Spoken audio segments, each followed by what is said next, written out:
C'est ça la question. Ah voilà, j'attendais la question parce que je me disais, il faut quand même que tu la remontes au moral. Quand on décrit ça, bon, il faut quand même qu'on se rende compte vers quel monde on va. Parce que là, ils trafiquent les plantes, mais ils veulent trafiquer les humains, quoi. Je veux dire, quand je vous dis qu'ils sont fous, ils sont fous. Par contre, ne vous faites pas de soucis. Tant qu'on est vivant, la vie est capable de se reproduire sans eux. Voilà. Quand on sait ça, vous voyez, nous, il nous arrive une histoire assez drôle en France. Vous avez tous entendu parler du procès de Cocopelli depuis une dizaine d'années. On les a condamnés parce qu'ils vendaient des semences soi-disant de variétés non inscrites au catalogue. Et à partir de là, on a dit c'est interdit d'échanger des semences ou de vendre des semences qui ne sont pas inscrites au catalogue, vous êtes coincés. Vous êtes obligés d'utiliser toutes ces variétés que je vous ai décrites. Alors rassurez-vous, il y en a encore qui sont bonnes, qui ne sont pas mutées dans les variétés de commerce.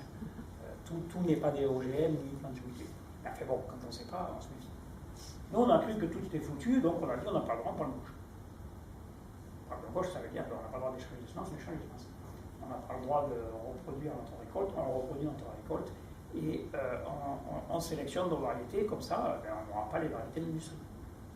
Et on a créé le réseau Semences Paysannes, et puis on a commencé à voir les gens de la répression des fraudes. Un truc particulier en France, c'est que les gens de la répression des fraudes qui contrôlent les semences, ce sont des salariés de l'interprofession des semenciers. La répression des fraudes, c'est l'État, normalement. Ils n'ont pas de gens compétents. Donc ils vont demander aux semenciers de leur prêter des salariés qui vont contrôler les semences. C'est pas mal comme truc, quoi. Je ne sais pas, moi, si toi, par exemple, tu pouvais contrôler,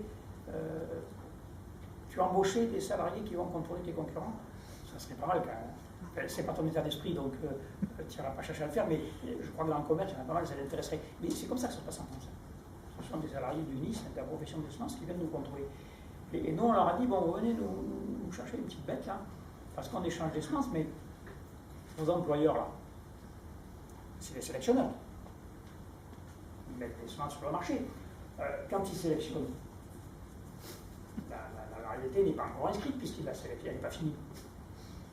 Ils sont en train de la sélectionner, donc elle n'est pas inscrite au catalogue. Et ils échangent des semences un peu.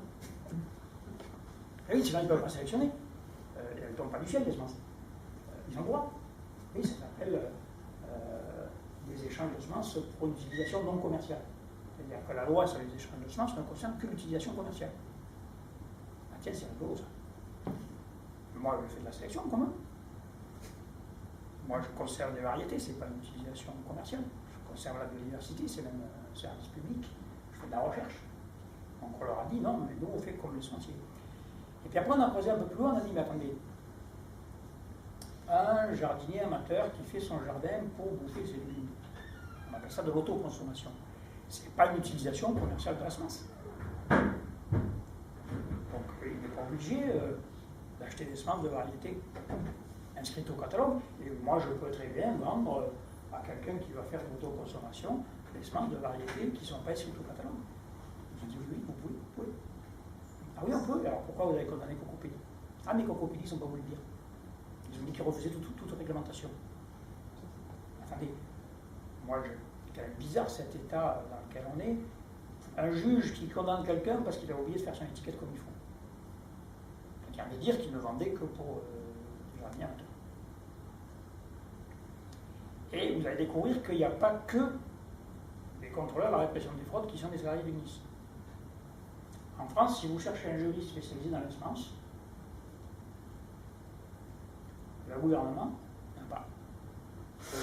Vous allez dans une université, il n'y en a pas.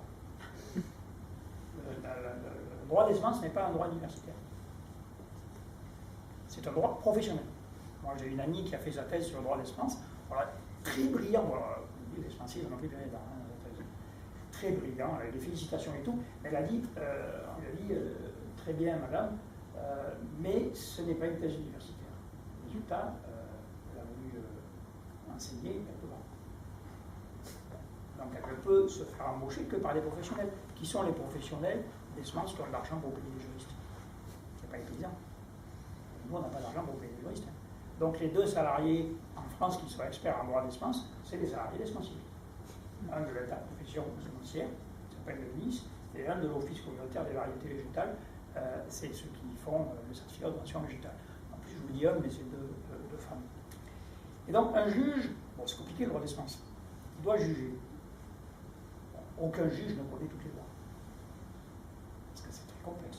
Donc, il prend son téléphone, il téléphone au ministère de l'Agriculture, parce que ça concerne le ministère de l'Agriculture, il dit coucou, j'ai un truc à juger, c'est quoi les règlements? Parce qu'en plus, là, c'est pas des lois, c'est des règlements. C'est même pas discuté par les parlementaires, c'est vraiment écrit par les salariés du gouvernement et des semenciers. Donc, il téléphone au ministère, et le ministère il dit vous avez deux expertes, vous avez qu'à leur téléphoner. Ces expertes, c'est les salariés du ministre et de l'Office communautaire des variétés végétales. Et le juge, il écoute ce qu'on lui dit, et il condamne. Donc, le juge ne savait pas qu'il pouvait dire à Cocopelli vous pouvez très bien faire vos étiquettes de manière différente. Et je veux dire, ça n'aurait pas fait tout le foin que ça a fait. Alors, Cocopelli, bon, peut-être ils n'ont pas regardé la loi, ils ont dit non, on ne veut aucune loi. Ça, c'est peut-être un tort qu'ils ont eu. Et bon, après tout, moi, je trouve légitime qu'ils vendent ces semences. Attends, voilà l'état dans lequel on est. Et le simple fait que nous, on se soit amusé à regarder les lois, ben aujourd'hui, on échange nos semences en jour. On vend des semences de variétés non inscrites. On va se battre pour ne pas payer les royalties sur les centres de ferme, qui veulent nous demander. Il y a une campagne contre le brevet sur le divan qui est partie en Europe, et surtout en Allemagne, parce que c'est là qu'il y a l'office communautaire des brevets, mais on est en train de gagner ce procès contre le brevet sur le chou brocoli. Donc en fait, il ne faut pas s'affoler. Ils ne sont puissants que si on a peur. L'histoire du procès Cocopelli, c'est ça la démonstration. Ils nous ont fait croire que tout était interdit, donc on a eu peur. Et beaucoup n'ont pas osé faire leurs semences, échanger leurs semences, vendre des semences. On leur disait il faut prendre le maquis pour faire ça. Bon, tout le monde a pas envie de prendre le maquis. Mais non, on a le droit, ils sont légitimes et on fait. Et à partir du moment où on n'a pas peur, c'est un château de cartes qui s'effondre. Le brevet, si on n'y croit pas. Là, vous avez vu dans le film, là, à un moment, on voit l'Indien qui dit bon, nous, on se soumet à eux, on écrit tous nos trucs là, pour qu'ils ne puissent pas déposer des brevets. Et puis quand on sera assez puissant, on imposera nos lois. Attendez, qu'est-ce qu'ils attendent? Pourquoi ils n'imposent pas tout de suite? Les jeunes Tunisiens, là, ils ont attendu d'être assez puissants pour imposer leurs lois. Ils ont quand même parti à Ben Ali, et j'espère qu'ils vont partir le suivant. Voilà, je crois que c'est ça hein, qu'on peut faire. Bon, après, concrètement, on refusait d'acheter des OGM, acheter du bio, si vous êtes plus consommateur, mais pas moi, vous avez peut-être un jardin, peut-être des fleurs. Il y a beaucoup de variétés qui ont besoin d'être conservées, sauvées, cultivées.